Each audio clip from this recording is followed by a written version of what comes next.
guess I didn't realize you used to be a bad holder, but Scott Fountain was saying you were really bad and you worked really hard. Now you won the Holder of the Year award. I mean, could you kind of take us through that process? Yeah, so when Coach Fountain first got here, I hadn't really worked on holding at all. And it was a big deal for him having punters hold for the kickers just because we spent so much time together. And I remember I first started working with Vito, and every single practice I couldn't get it done for him. And eventually they just had one person hold for him, and nobody wanted to work with me. And I worked really hard during the summer. I took it really serious, and it was really good to see results and be able to become the starting holder here and then win Holder of the Year. What did you do to improve your holding? I mean, just have somebody snapping to you, or did you have some machine doing it, or how'd you do it? No, we work really hard in the summer, just charting field goals. And I think a big thing for me that elevated my holding was just emulating confidence in myself that I could do it. And as weird as it sounds, I think if you can practice holding with some swagger, I think you can really improve. It's all about getting it down fast and getting the laces out. Cam, you had a really solid freshman year. What Yeah. are some of the areas you're focusing on for this season? Yeah. Obviously you want to build on what you've done last year and years past. So I think I was 83% last year. So 20 to 24. And two of those misses came from 50 plus. I think one was a 38 yarder and one was a 41.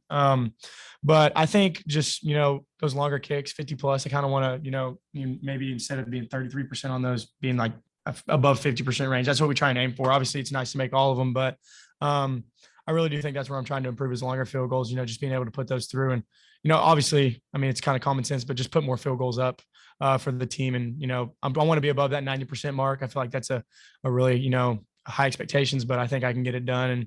And, a lot of elite guys that are in the NFL, and like, if you see guys that get drafted, they always, have usually a 90% season or, a 100% season. So just making more points for a team and, make sure my op is crisp with Bauer and the snapper. So. You talk about those longer distance field goals. What's your range like right now? How far out comfortable are you? Yeah. So I definitely feel like I've gotten a stronger leg this offseason. I had a 52 in the scrimmage this past weekend and I cleared it by a good amount. So I definitely feel like my leg is getting stronger.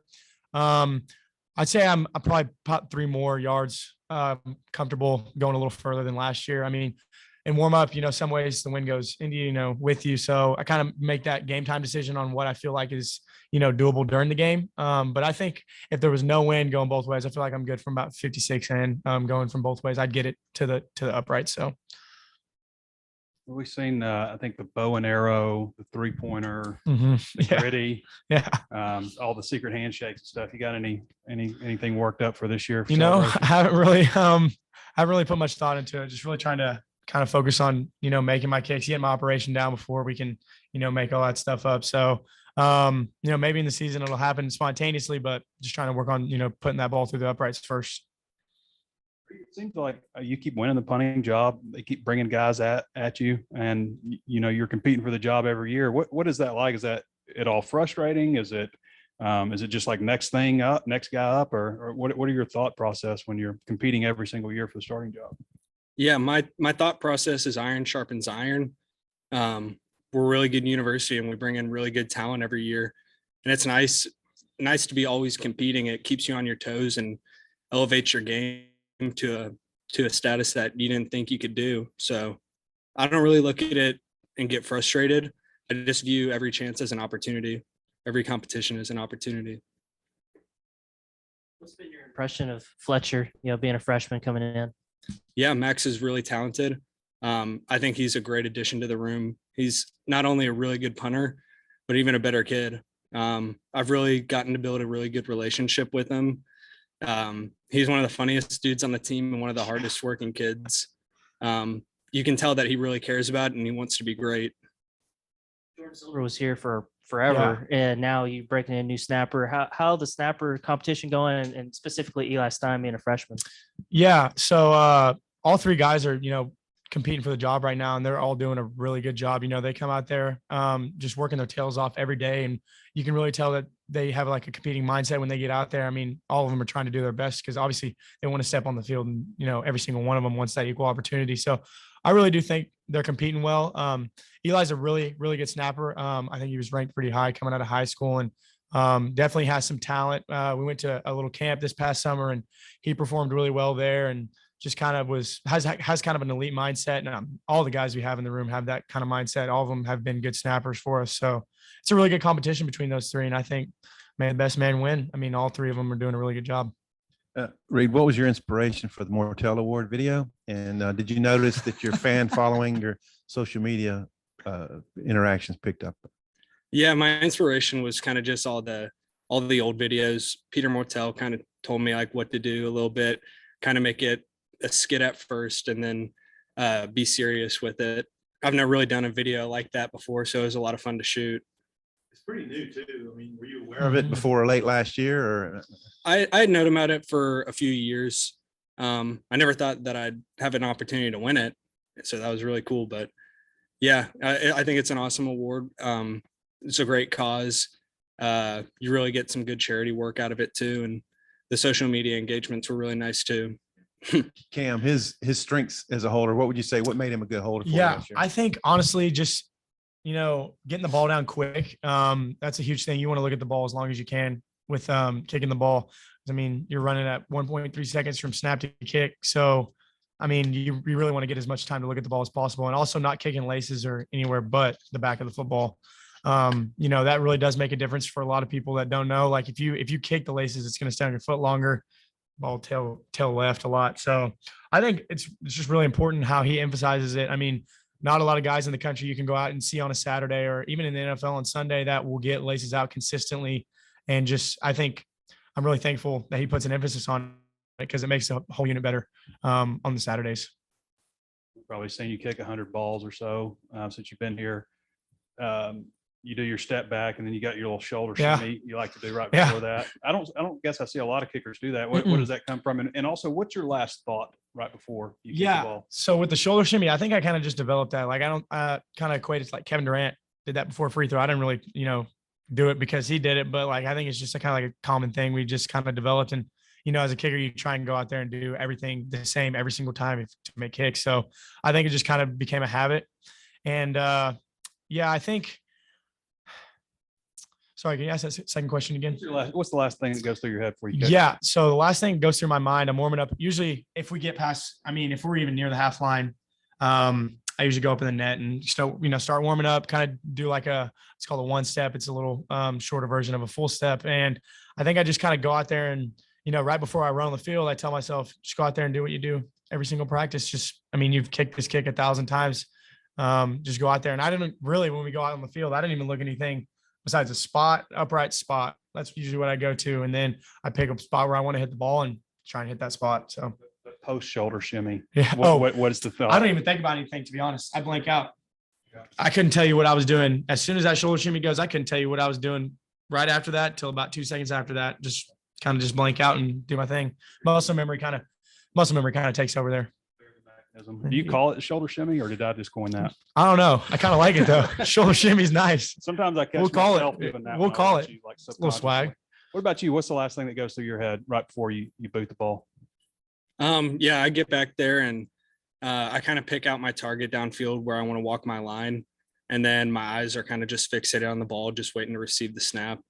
I don't really think about it too much. I kind of just pick one thing out of my mechanics that I want to focus on.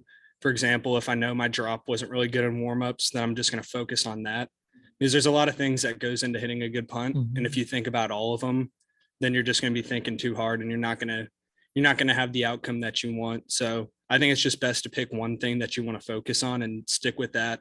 I've punted enough balls to where my muscle memory is good enough to take over and get the job done. When did you start feeling comfortable holding? When did you feel like, hey, I can do this? I'm going to be really good at it. Definitely towards the end of the summer, before that first year I started holding, or actually, no, I think it was in the first fall camp. There was one snap that was on the ground and I remember I got it up off the ground and gave a really good hold to Cam. And it was like a pressure situation. Yeah, it was 2-minute drill, I think 50 yards. And I think that's when me and Cam really built our connection as a kicker and holder duo. You remember like hearing stories like, man, Reed's not a very good holder. Yeah. I So mean, so my first spring here, Vito was still here, and I had rolled with Sam Loy and George Carrington that were both here before that, and I'd always roll with them because I mean that's kind of the only two holders I really trusted at the time. If I'm being honest, like I mean Vito would roll with Bauer, and I remember hearing a story about Bauer getting his hand kicked because he didn't get the ball, didn't get his hand out beside the ball. So I was like, man, I'm not going to work with that dude. But I mean, slowly Reed just kind of just started really working at it. And I mean, he really did put a big emphasis on it that summer. And when, I mean, I had Loy for probably the first 3 days of fall camp last year. And then he went down with an injury and I was like, I'm gonna start working with Bauer. So I started working with Reed, and ever since then, it's kind of just been, confidence in him. I mean, he just talked about it. The snaps on the ground, he does his best to get it up, and he can get the laces out even if snaps on the ground most of the time. So just having that, confidence in your unit is, I mean, half the battle, really. I mean, if you have confidence in your guys, all you got to do is think about the kick. You don't got to think about the hold, snap, anything. So I'm sure part of the reason you won that award is because the plays you made, like the pass against Alabama, and I'm trying to remember the other. I know you had it, yeah, and I know you can't tip your hand, but I guess are you working on some other stuff to be stay dangerous in that aspect? Well, we're constantly working on fakes. It's just something that we do. Just got to be ready if your name gets called to run one.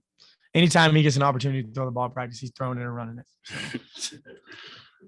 And then what's your take on Reed? What's your take on the snappers? Because you're the guy obviously that's got to catch the ball. Yeah, I think all of them are doing a really great job so far. All three of the guys are great competitors, and you see that every day. Every single day they've been getting after it, and it's exciting to see the way they work. Cam, I guess you're competing for the kickoff job too Yeah. this year. How's that going? Do you want to add those duties? Yeah, I mean, it would be great to add those duties. Obviously it's another job added onto the list. So it wouldn't just be kicking field goals, it'd be doing kickoff and field goals. So you got to focus on two things. But, I think the job is wide open. I mean, we're both having a really good competition for the job. And I know Jake is a super talented kicker, field goal and kickoff. I saw his film in the portal when we got him and kind of never got to really see him kick. And he's a really good kicker. So obviously a really talented guy, and the competition is, head and head, and we're both doing a really good job. And I think we both work really hard at it. So it'd be cool to, like kickoff, but I mean, it's obviously up to Coach Fountain, who has those duties. So I'm just blessed to be in the position to, compete for that job. Scott was in here saying that the first time we went up to, I guess, the Mississippi State game 2 years ago, said you're punting. And I think he said, or maybe you said that you blacked out or something. What do you remember about that? And obviously you did a good job with it, and clinched the game, but just what do you remember about that? Maybe what did that do for your confidence? Yeah, so that was the first week that I traveled that season, and I didn't know if I was going to go in that game, and it was looking like the game was going to be over, and I think we got a penalty and had to move back into punting range, and Coach Fountain told me to go warm up in the net. And so that was going to be my first time back on the field in over a year since I redshirted my sophomore year.